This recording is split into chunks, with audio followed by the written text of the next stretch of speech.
Hey guys, this is sort of a weird angle. I had the hardest time with lighting this morning, but I wanted to share with you a conversation that I had a couple weeks ago with a woman named Clarissa Dolphin. She is a vibrational astrologist, kind of a badass in that world, a Reiki master, a tarot reader, and a shamanic practitioner. I actually had a vibrational astrology reading from her about 3 years ago. She was recommended to me by a friend, and I was completely blown away. I've recommended her to other people that I know who've also been blown away. And I asked her if she wanted to have a conversation with me about vibrational astrology, about what's going on with the planets. You'll be able to tell in this conversation that I am a complete novice to astrology. I'm definitely not seasoned in astrology, especially vibrational astrology. But Clarissa's a genius. I think she's such a badass, and she's also going to be joining me for a virtual retreat that I'm holding this month during the full moon. So it's going to be the 26th, the 27th, and the 28th. It's all done via Zoom. It's limited spots. During that virtual retreat, Clarissa will be sharing about the vibrational astrology of this full moon, and particularly as it relates to the spell we're doing for that virtual retreat. So if you like what you see here and you want to dive deeper a little bit into the upcoming current vibrational astrology, stay tuned. By the end of this week, I believe I should have registration open for the virtual retreat, something that I've never done before. I'm going to have other badass women with me holding some space, and I'm super excited about it. So also, I want to say this is the last conversation that I'm going to be sharing on my channel in this length. From this point on, I'm going to be sharing these sort of conversations exclusively in my Abundance Matrix Mastermind group. So I'll be having a lot of different practitioners, a lot of different experts in their field talking with me. We'll be sharing those conversations in the Abundance Matrix Mastermind. I'm sure I'll be sharing excerpts here. I'm really trying to keep my videos on my YouTube channel about 15 minutes. So if you guys like what you see here, please let me know. Stay tuned because I'll be opening the Abundance Matrix Mastermind again with some badass stuff, and this virtual retreat is coming up as well. And also, if you want to book a session with Clarissa, you can find her information in the description box of this video. So without further ado, here's the video. Okay, so we're recording. Awesome.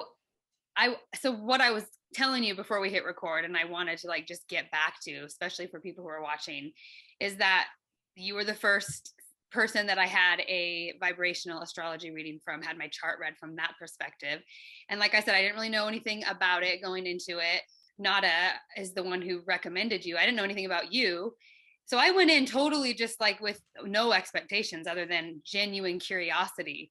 And one of the things that kind of, well, there was multiple things that blew me away. But I remember at one point you were like, it's in your chart. It's like you're gonna make money from your empathy.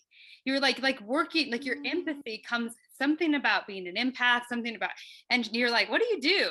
And I actually work with empath. I was kind of blown away, and you were like, well, shit, you can't make this up, So there was that, but you brought in the what you said when you sent me this message too, which is that vibrational astrology picks up on the empathic grid.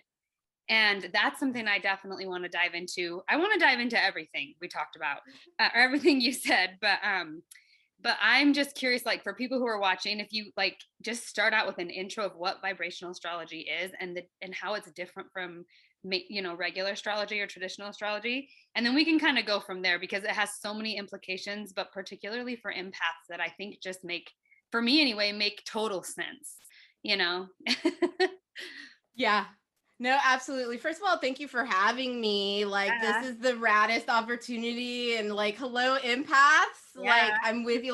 This is so rad. So to clarify kind of what I do versus, just regular astrology, vibrational astrology in a nutshell is reading energetic planetary influences. So from our perspective, when we're doing chart interpretation or chart delineation, what we're looking at is we're looking at literally only energies, right?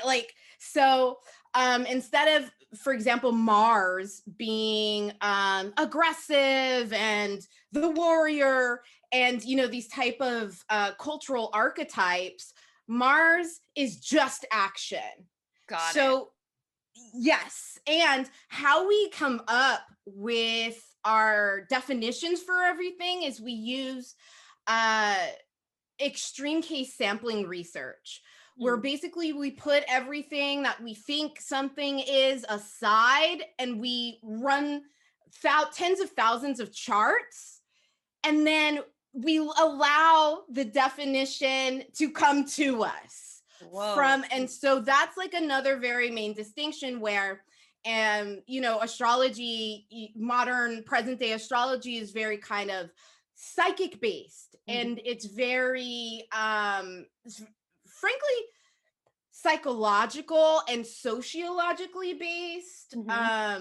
And so that's the distinction. We don't believe in vibrational astrology that planets are humanistic inherently. Like we think they're giant orbs, floating around and spinning and emitting energy. So our purview is 100% in alignment with quantum mechanics in physics and with music theory. That's the other part that when you sent me the message, you were talking about its connection to quantum physics, and the breakthroughs in quantum physics sort of mirror what's happening in vibrational astrology. What's that connection? Oh, dude, man. And every time like I think about it, like I totally freak out because it's so exciting. Yeah. It's really I don't know if have you heard of the God particle? Yes. Yeah.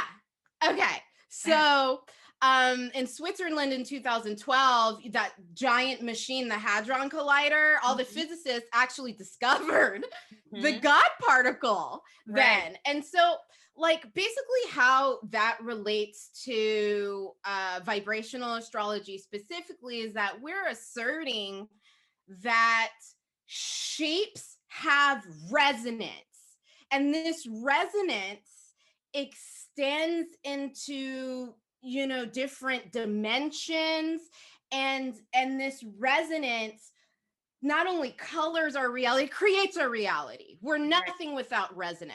Yes. But basically the whole thing with the Higgs boson is that in quantum mechanics, why it's distinguishable from regular physics is that with regular physics, forces like gravity and stuff, like we understand it's like force equals mass equals whatever, right? If there's some kind of mass, then we can understand why something is moving at a specific speed, where it's going to get to, et cetera, et cetera.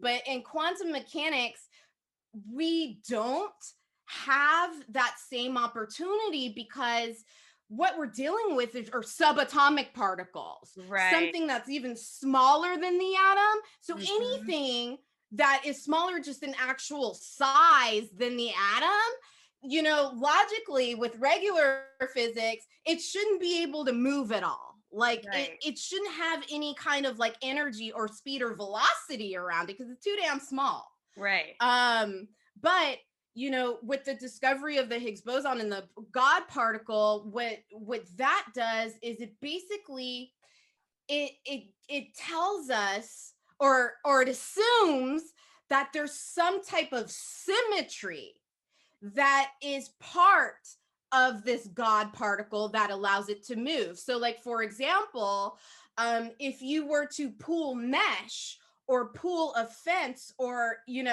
then you can make the thing move, right? So the God particle would be kind of part of it.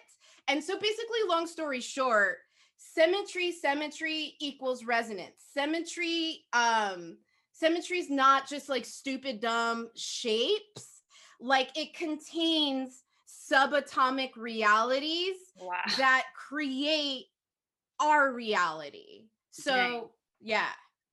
See, to me, this is where there's something connected in vibrational astrology, at least how it's resonating with me, to the downloads I've been getting about resonance and programming, and how if we intentionally shift our resonance and at the quantum level, then it's exponential, because it extends through all timeline parallel realities. If we've shifted in a quantum, we've shifted at a subatomic quantum level, we've shifted in all timeline parallel realities, all potentials for this particular resonance. But I'm curious, like, So something about resonance and like the way our personal resonance, like our individual resonance signature comes up. Like would you say then that vibrational astrology is kind of more of a reading on that, like your resonance signature? Oh, absolutely. Mm, 1000%. It specifies your resonant signatures, the multiple ones right. that we have. Yeah. Absolutely. Interesting. So what would you say, like, as someone who looks at those energies, the benefit of having that lens to look through it? Like how does it change your perspective when you're looking at like current events, for example, through that Yeah. lens? Oh, what a good question. Well, you know what? How I look at it is that um if you don't know what your astrological resonances are, you're likely to be more fatalistic with them. Mhm. Pro and con, you don't have a say. You're just doing them or you're repressing them. Mm, So instead of fully stepping in to your energy and maximizing your time in your current life path in your body or whatever, what you're gonna be, you're blind. mm, Yeah, and so let's take you for an example. Like you're already super aware and conscious, right? But having the vibrational astrology reading specifies aspects of your consciousness that you don't know how to verbalize really, yeah. or you haven't ever had verbalized before. Exactly. Yep. Exactly. That was what I think I said that to you before we hit record, was that I remember the things that you said. It was like having a lens finally on something that I understood internally in an intuitive Yes. way, but had no language for and had never had it reflected back to me. So it was like, oh, thank God, like this relief in a sense of I can actually navigate via this technology. Like it's okay that I'm privy to this and I maybe don't understand it the way other people get it, but I get it this way and this has logic and makes sense to me. And I feel like there's something in and I wonder if a lot of people feel this way. I wonder if you feel this way, but there's something in me that feels like I get resonance technology. Like I just get it. I get it. And I don't even know why I get it. But it feels connected to this, whatever all this stuff that vibrational astrology is tapping into. I want to also look at that in relation to, you brought up current events since March and kind of all Mhm. just things that have been going on and how vibrational astrology has reflected that in the harmonics. I'm curious like what you were tapping into right there, or like your perspective of it through the lens of vibrational astrology. Oh, cool. Thank you so much for let's get into it. So I'd actually like to show you the chart really quickly while I'm talking so that it is so that I'm just not talking your ear off and it's like, okay, well, what the F are we talking about here? So let's get this up and check this out. Okay, so what we're looking at here is we're looking at the ninth harmonic for April 2nd of this year. Okay. And really the thing that is really stand out and why we're even looking at this ninth harmonic for is because Saturn and Neptune are pretty much exactly conjunct. They're only 6 minutes apart Mm, in the ninth harmonic on this day. And so in terms of collective forecasting, it's really, really good to do two outer planets because they outer planets like affect us all. They're not kind of individualized, etc. Right. So anyway, let's talk about what the ninth harmonic means real quick. Ninth harmonic in vibrational astrology is community and healing. mm, And everything is energy in VA, so this is energy too. Like what is community and healing? Well, it's connected. So one kind of thing that the ninth harmonic is it allows for the fact in our universe of complete interconnectivity yeah. and binding with something. Mm-hmm. So what's really fascinating about this that, really caught my attention here is the Saturn Neptune Pluto situation, because the Saturn Pluto functionality, the planetary pair in VA is not a pleasant. It's really very like chopping and cutting. It's like, okay, this is the boundary. This is it. You can't cross it. No more. There's not embellishments. There's not extra. There's just little with it. So to have, and Saturn Neptune in VA is really about a spiritual discipline that lives beyond death. Showing up for stuff that, you know, that is higher than your life experience, right? So when we have Saturn, Pluto, Neptune in the ninth harmonic, what's very fast, what speaks to me about it is the fact that collectively we are really kind of being forced by providence to give up stuff for the higher good. For the next generation, for things that live beyond our lifetimes, et cetera, to offer something up that's greater than, you know, even our known communities, you know, like our country, our you know, whatever.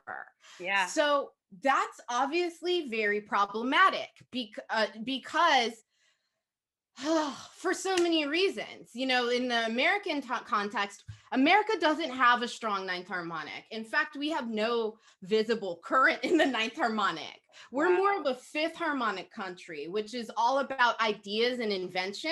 It makes sense though, right? Like it's but you know, so basically to me what this is talking about, it also has a lot to do.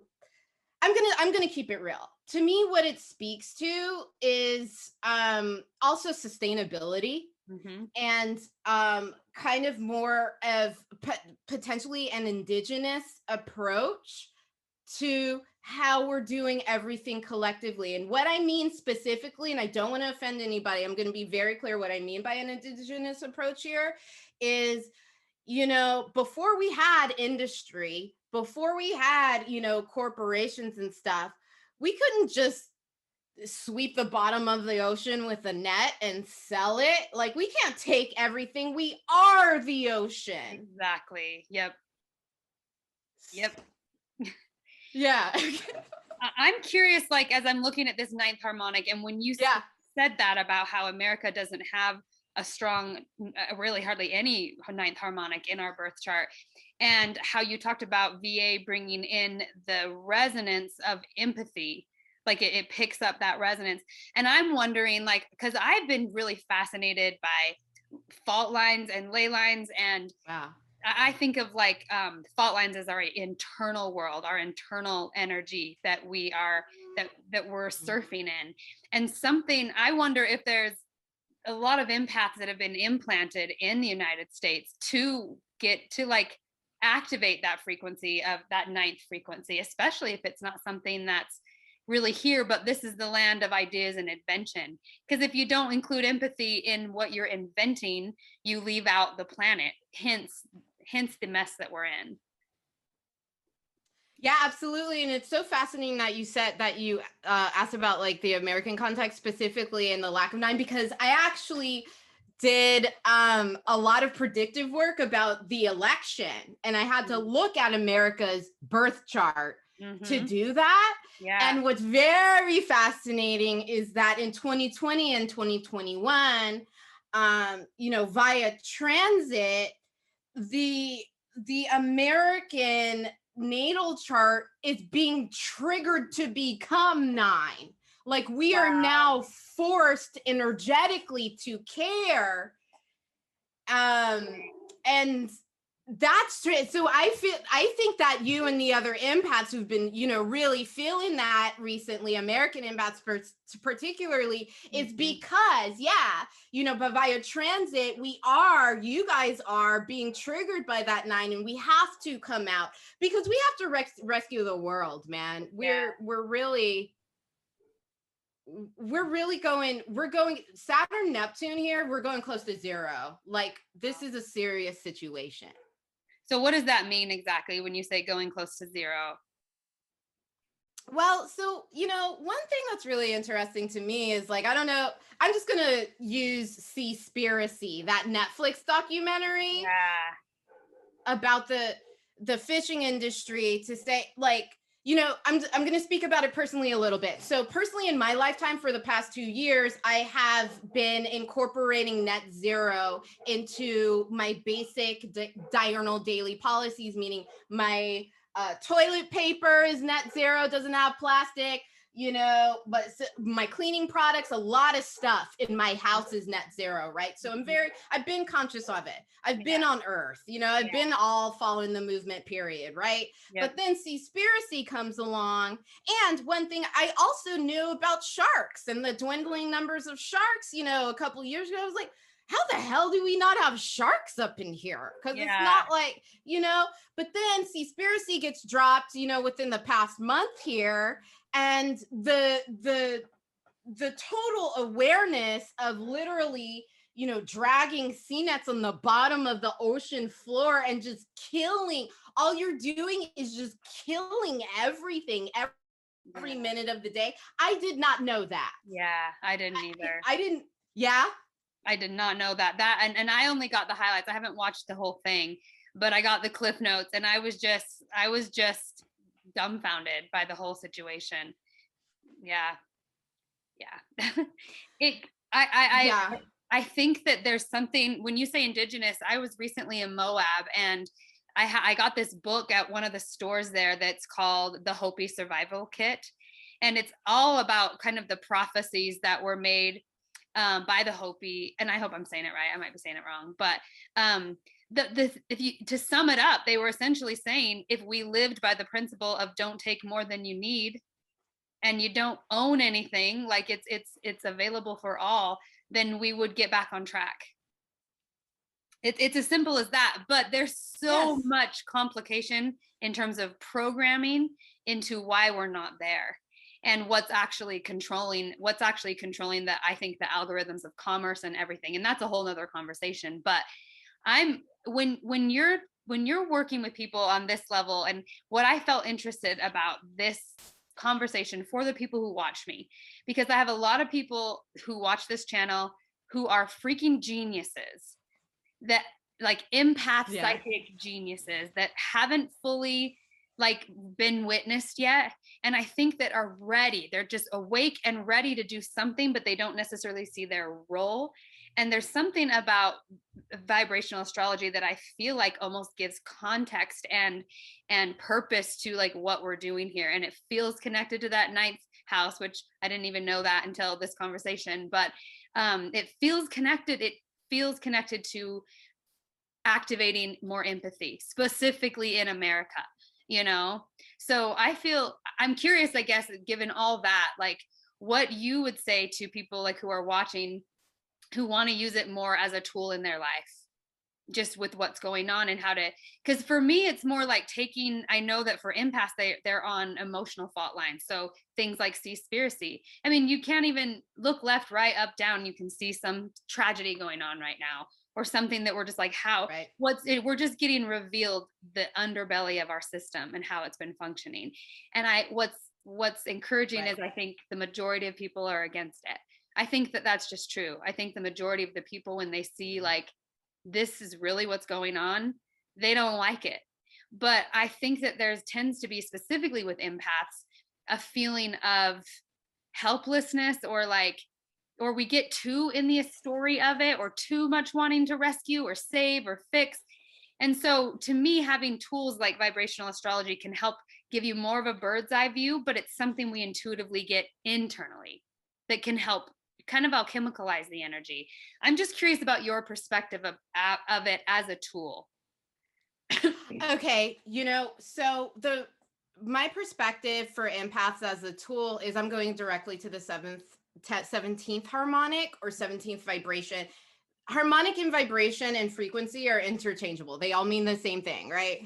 And like the 17th harmonic is the harmonic of empathy. And it's more, the thing that really blows my mind around the 17th harmonic is that it's beyond the type definition for empathy that I think is kind of more more universal, if you will, which is, you know, being able to empathize and feel other people's emotions. Yeah, but the 17th harmonic, after reading hundreds of charts and seeing it active with people, is way more than just feeling other people's emotions. What it is, like, and this happens all the time, 17th harmonic people become other people. It's not just feeling the 17th harmonic people it goes into your body and it starts to feel like yours. The con with the 17th harmonic and the empaths is that you really have to distinguish what is yours versus other people. But if it is inside of you, that becomes a little bit more difficult. So using it as a tool, there are planetary configurations in the 17th harmonic that tell you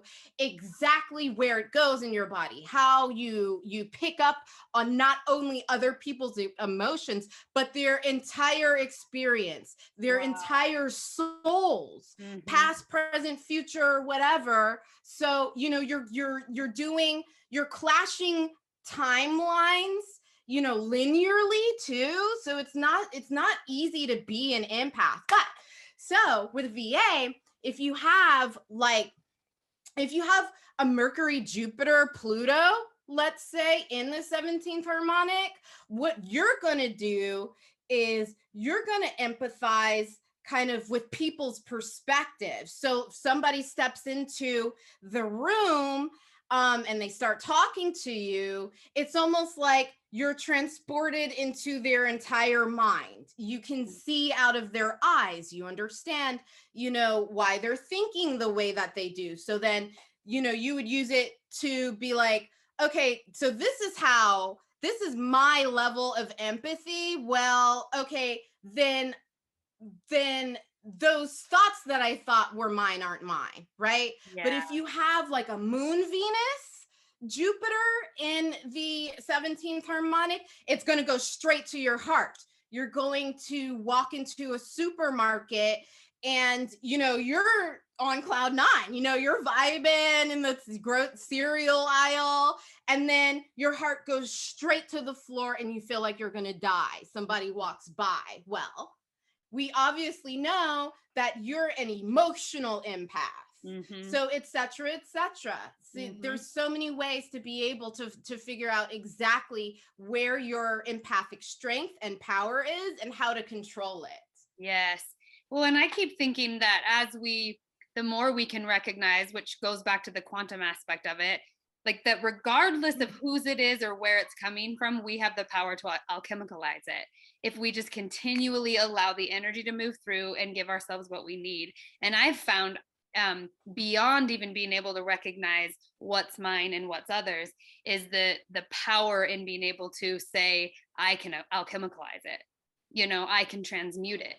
Because then you're like, regardless, I can do something with this and I can make it something even new. And so I keep thinking anywhere where I have a resonance signature, if I can pick up on them, it means that I somehow am a match in my resonance field. I have to on somehow, and I think it's my humanity that makes me a match. And so if I can love my humanity, the part of me that feels, then I can love them, which is part of transmuting the energy. It's like if you give it to yourself, you're giving it to them because their resonance you picked up on. So that's part of the transmutation.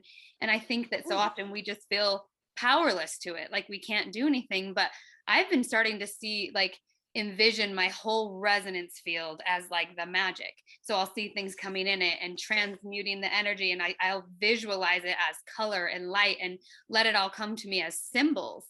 And then it starts feeling like I'm interacting with the grid, like, you know, like the high priestess. And that's a whole different sort of experience, especially being an empath, you know, and especially working with the grid lines.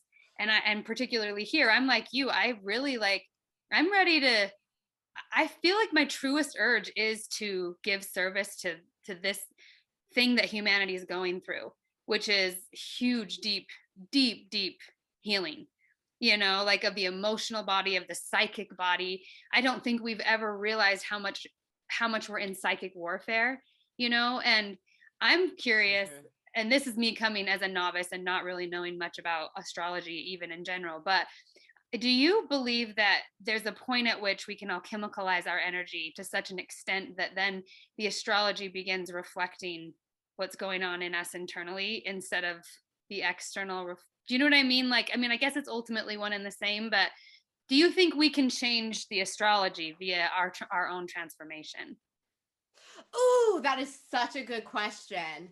I don't think that you can change the astrology, but I don't think that, to me, the astrology is not inherently bad. It all wants to help, ultimately. That, Right. it's so for example, like I have a very strong Mars Jupiter Uranus energy, Mm-hmm. um, which makes me super busy. It makes me kind of edgy. It makes me lose my temper. Mm-hmm. But it makes me laugh a lot. It makes me loud. It makes me need to be in cities or environments that are moving. It's kind of gritty. It's kind of a lot of stuff, right? Mm-hmm. Before VA, I was like, dude, I'm gonna move to a shack in the middle of Kansas. What the F am I always like? Why am I always so busy? Why am I always in cities? Like, can I do something different? And then my astrology teacher, David Cochran, read that for me. He was like, oh, Mars, Jupiter, Uranus, blah, blah, blah. And he basically read my entire life. So I'm sharing this with you because I don't think you can change the energy. I think you should do the energy. Yeah, you think You you should work maximize. with it. Yeah. So Yeah. knowing it and just working with it instead of fighting it or resisting it or being against it in any way. Yeah, but that said, it's not fatalistic. Yeah. You still have a say. But in terms of, alchemizing the energy, if you do your energy to the max, you do alchemize. You start to transform. You start to generate, you do use your energy to make a larger effect on the outside. You are stronger, Yeah. etc., etc. Totally. Yeah. Dang. I feel like I would be curious. Something that I'm interested in doing on my channel is having more people come on and like read the energies, like people who are kind of experts in their field, kind of on a regular basis, like what's going on in vibrational astrology, what's going on in like the psychic winds. I feel like there's a weather, something about weather that you can read psychic patterns, you know. But anyway, I just Yeah. feel like if you were looking at it from that lens, like someone was regularly checking in with vibrational astrology, like what is it, what's a good way to navigate with it, like in terms of the questions that are different from, you know, regular astrology?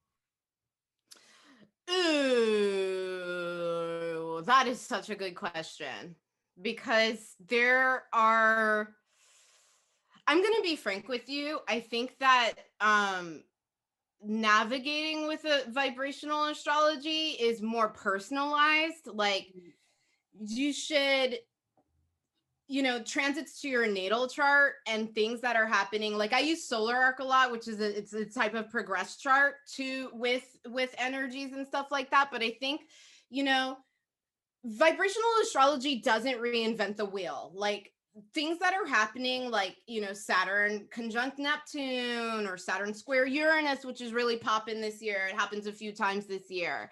That still happens in vibrational astrology. But what we do is we're able to qualify not just the aspect itself, but all the harmonics and the frequencies that generates it. So if it's a 5 Saturn Uranus harmonic, it's going to be more creative and more, it's going to be more light. If it's an 11 Saturn Uranus, it's going to be extremely intense and cracked out and terrible, like, et cetera, et cetera.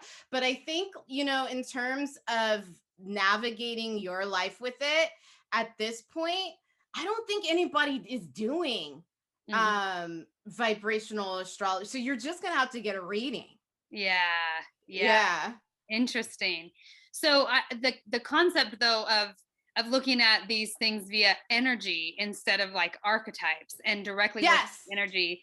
That feels like is there some do vibrational astrologists do like, and this is probably such a naive question, but like daily kind of horoscopes in the sense that in the same way that traditional does, but interpret it via the energy? Or are you saying that it's kind of the same astrology as the same astrology, but we just interpret the harmonics different? Or maybe flesh it out. It's the former part of your question where things just happen, things just happen, but then we read the harmonics about what's happening. Got it. Okay. Yeah. So it's just, it has more of an energetic language, it feels like. Oh, it's a fully energetic language. Yeah. Like we're never going to personify the planets. That's, I feel, is why it's accurate. Yeah. It's so accurate. Dang. I love it. I feel like there's, I mean, is there anything else that you feel like you want to dive into, or just anything really cool that's happening that you've been watching? You talked about using it for divination, like that kind of was fascinating to me. I don't know how much you want to dive into that, but I didn't exactly know what you meant by that. Using VA for divination? Yeah. Well, VA, everything, like you do divination all the time. We all do divination. It's just another form of divination. I feel like the VA divination that kind of like sets it apart from other tools like, tarot or I Ching or runes or, bones or whatever you use, is that it is,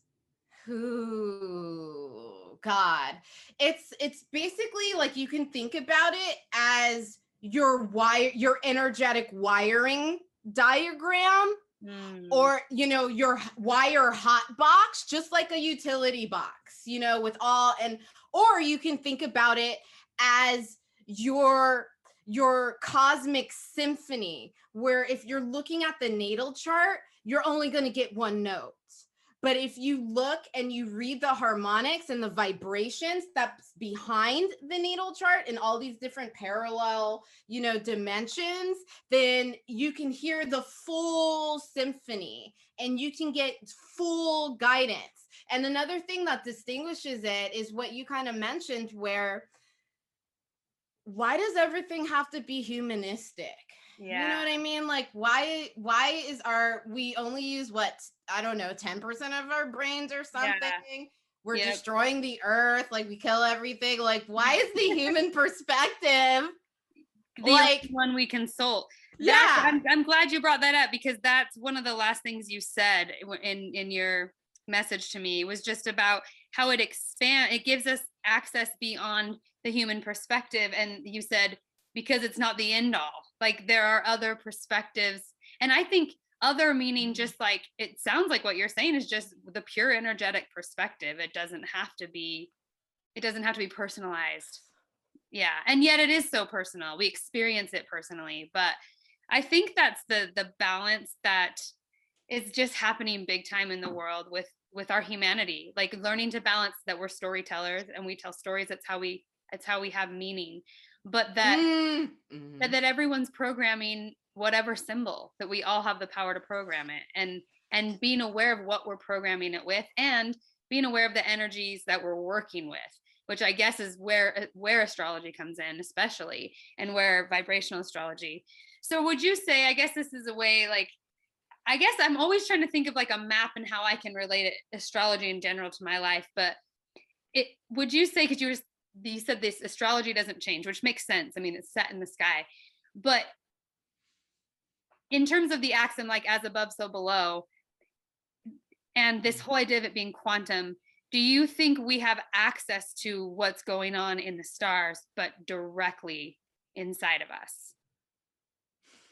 You know what? That is just so fascinating. And that's such a good question, because what I see in consultations is that there is a big part of as above, so below, that is already resonant in the client typically. But a lot of clients can still restrict their true resonance due to social conditioning, due to other things. And so they aren't reflecting as above, so below. Yes. They're still, Yeah. Such a good way to put it. So something about, I think maybe getting in resonance with your chart, with your internal resonance, which reflects the external resonance, is getting in alignment with those energies, like you were saying earlier, rather than either ignoring them or not, or resisting them, but actually knowing them and knowing what you're working with. Yeah, absolutely. Like I had a client recently who there's a lot of love life stuff, right? And there's like this desire to have somewhat of a semi-traditional relationship, married, whatever, right? But then you look at her chart, it's like, girl, that please, like there's no way. Like if you have a 31st harmonic is all about universal mystery, which she had, plus all this other kind of stuff. It's like, just accept, like I get that we're all enculturated to kind of want this kind of traditional marriage and stuff or whatever, but just accept your resonance, accept your energy. Yes. Like you get to, have fun and explore the mysteries of love with multiple people during your lifetime. So get it, don't second guess yourself. This is your energy. Accept it.